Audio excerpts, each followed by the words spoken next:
ಸಾಧ್ಯತೆ ಇದೆ ಅನ್ನುವಂಥ ಒಂದು ಮಾಹಿತಿ ಇದೆ. ಪಕ್ಷಕ್ಕಾಗ್ತಾ ಇರುವಂಥ ಮುಜುಗರ ತಪ್ಪಿಸೋದಕ್ಕೆ ಇಂಥ ನಿರ್ಧಾರಕ್ಕೆ ಬರಬಹುದಾ ನಾಗೇಂದ್ರ?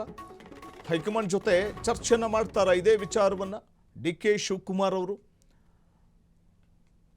ದೆಹಲಿಯಲ್ಲಿ ನಾಗೇಂದ್ರ ರಾಜೀನಾಮೆ ಫೈನಲ್ ಆಗುತ್ತಾ ಅನ್ನುವಂಥ ಒಂದು ಕುತೂಹಲ ಇದೆ. ಯಾವುದೇ ಕ್ಷಣದಲ್ಲಾದರೂ ನಾಗೇಂದ್ರ ರಾಜೀನಾಮೆಯನ್ನು ನೀಡುವ ಸಾಧ್ಯತೆಗಳು ಇದೆ. ಯಾಕೆಂದರೆ ಒಂದು ಕಡೆ ವಿಪಕ್ಷಗಳು ನಾಗೇಂದ್ರ ರಾಜೀನಾಮೆ ನೀಡುವವರೆಗೂ ಕೂಡ ನಾವು ನಮ್ಮ ಪಟ್ಟನ್ನು ಸಡಿಲಿಸೋದಿಲ್ಲ, ಇದನ್ನು ತಾರ್ಕಿಕ ಅಂತ್ಯವನ್ನು ಕಾಣಿಸಿ ತೀರ್ತೇವೆ ಅಂತ ಹೇಳ್ತಾ ಇರುವಂಥದ್ದು. ಇದರ ನಡುವೆ ರಾಯಚೂರಿನಿಂದ ಬಳ್ಳಾರಿವರೆಗೆ 10 ದಿನ ಕಾಲ್ನಡಿಗೆಯ ಒಂದು ಪಾದಯಾತ್ರೆಯ ಮೂಲಕ ಹೋರಾಟವನ್ನು ನಡೆಸಲಿಕ್ಕೆ ವಿಪಕ್ಷ ಬಿಜೆಪಿ ಮುಂದಾಗಿರುವಂಥದ್ದು. ಇದೆಲ್ಲದರ ನಡುವೆ ಯಾವ ಕ್ಷಣದಲ್ಲಾದರೂ ನಾಗೇಂದ್ರ ರಾಜೀನಾಮೆಯನ್ನು ಕೊಡ್ತಾರಾ ಅನ್ನುವಂಥ ಒಂದು ಕುತೂಹಲ ಇದೆ.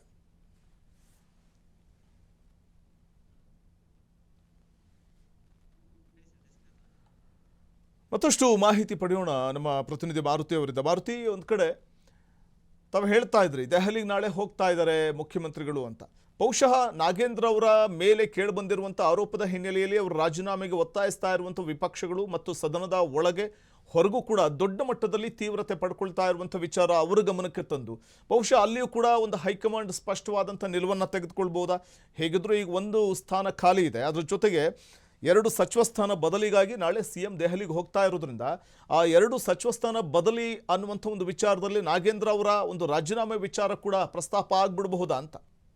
ವಸಂತ್, ಹೌದು, ಆ ವಿಚಾರವೂ ಕೂಡ ಈಗ ಸದ್ಯ ಕಾಂಗ್ರೆಸ್ನಲ್ಲಿ ಚರ್ಚೆ ಆಗ್ತಿರೋಂಥದ್ದು. ಅಂದರೆ CM ಅವರು ದೆಹಲಿಗೆ ತೆರಳುವ ಮುನ್ನವೇ ಇಂದು ಸಂಜೆ ಒಳಗೆ ರಾಜೀನಾಮೆಯನ್ನು ಬಿ ನಾಗೇಂದ್ರ ಅವರು ಕೊಡ್ತಾರೆ ಎಂಬ ಚರ್ಚೆ ಕೂಡ ದೊಡ್ಡದಲ್ಲಿ ಕೇಳಿಬರ್ತಿದೆ.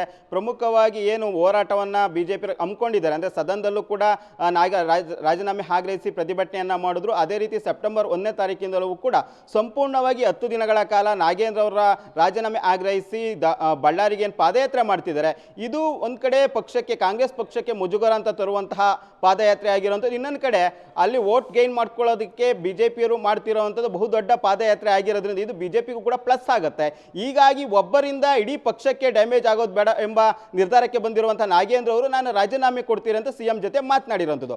ಅದರಿಂದಾಗಿ ಇವತ್ತು ಸಂಜೆ ಒಳಗೇನೆ ರಾಜೀನಾಮೆ ಕೊಡ್ತಾರೆ ಎಂಬುದು ಸದ್ಯ ಪಕ್ಷದಲ್ಲಿರುವಂಥ ಚರ್ಚೆ. ಆದರೆ CM ಅವರು ಸ್ಪಷ್ಟವಾಗಿ ನಾಗೇಂದ್ರ ಅವ್ರಿಗೆ ಹೇಳಿರುವಂಥದ್ದು, ಹೈಕಮಾಂಡ್ ಜೊತೆ ಚರ್ಚೆ ಮಾಡಿ ಹೈಕಮಾಂಡ್ ನಿರ್ಧಾರದ ಮೇಲೆ ರಾಜೀನಾಮೆ ಕೊಡೋದೋ ಬೇಡವೋ ಎಂಬ ಬಗ್ಗೆ ತೀರ್ಮಾನ ಮಾಡೋಣ ಅಂತ ಹೇಳಿರೋದ್ರಿಂದ ನಾಳೆ ನಡೆಯುವಂತಹ ಮೀಟಿಂಗ್ ಸಾಕಷ್ಟು ಮಹತ್ವವನ್ನು ಪಡ್ಕೊಂಡಿದೆ. ಈಗಾಗಲೇ ಅಸಮಾಧಾನಗೊಂಡಿರುವ ಶಾಸಕರನ್ನ ಏನು ಸಚಿವ ಕ್ಯಾಬಿನೆಟ್ಗೆ ತೆಗೆದುಕೊಳ್ಬೇಕ ಬಗ್ಗೆ ಏನು ಹೈಕಮಾಂಡ್ ಜೊತೆ ಚರ್ಚೆ ಮಾಡೋದಕ್ಕೆ ದೆಹಲಿಗೆ ಹೋಗ್ತಿದ್ದಾರೆ. ಅದೇ ಸಂದರ್ಭದಲ್ಲಿ ಏನು ಒಂದು ಸ್ಥಾನವನ್ನು ಈಗಾಗಲೇ ಬಾಕಿ ಇದೆ, ಇನ್ನೊಂದು ಸ್ಥಾನ ಏನು ನಾಗೇಂದ್ರ ರಾಜೀನಾಮೆ ಪಡೆಯುವಂಥದ ಅಥವಾ ಬೇರೆ ಯಾರನ್ನಾದ್ರೂ ರಾಜೀನಾಮೆ ಪಡಿಬೇಕೆಂಬ ಬಗ್ಗೆ ಹೈಕಮಾಂಡ್ ಜೊತೆ ಚರ್ಚೆ ಮಾಡ್ತಾರೆ. ಆ ನಂತರ ನಿರ್ಧಾರ ಆಗೋ ಸಾಧ್ಯತೆ ಇರುವಂಥ ಸದ್ಯದಲ್ಲಿ ಇವತ್ತು ಸಂಜೆ ಒಳಗೆ ರಾಜೀನಾಮೆ ಕೊಡುವಂಥದ್ದು ಚರ್ಚೆ ಇರೋದ್ರಿಂದ ಯಾವ ರೀತಿ ನಿರ್ಧಾರ CM ಕೈಗೊಳ್ಳುತ್ತಾರೆ ಅದಕ್ಕೂ ಮೊದಲೇ, ಅಂದರೆ ದೆಹಲಿಗೆ ತೆರಳುವ ಮುನ್ನೆಲೆ ಹೈಕಮಾಂಡ್ ನಾಯಕರಾದಂತಹ ಮಲ್ಲಿಕಾರ್ಜುನ್ ಖರ್ಗೆ ಜೊತೆ ಅಥವಾ ರಾಹುಲ್ ಗಾಂಧಿ ಅವ್ರ ಜೊತೆ ಚರ್ಚೆ ಮಾಡಿ ಇವತ್ತೇ ರಾಜೀನಾಮೆಯನ್ನು ಅಂಗೀಕಾರ ಮಾಡ್ತಾರಾ ಅಥವಾ ರಾಜೀನಾಮೆ ಪಡಿತಾರಾ ಎಂಬುದು ಕೂಡ ಕಾದು ನೋಡಬೇಕು ವಸಂತ್.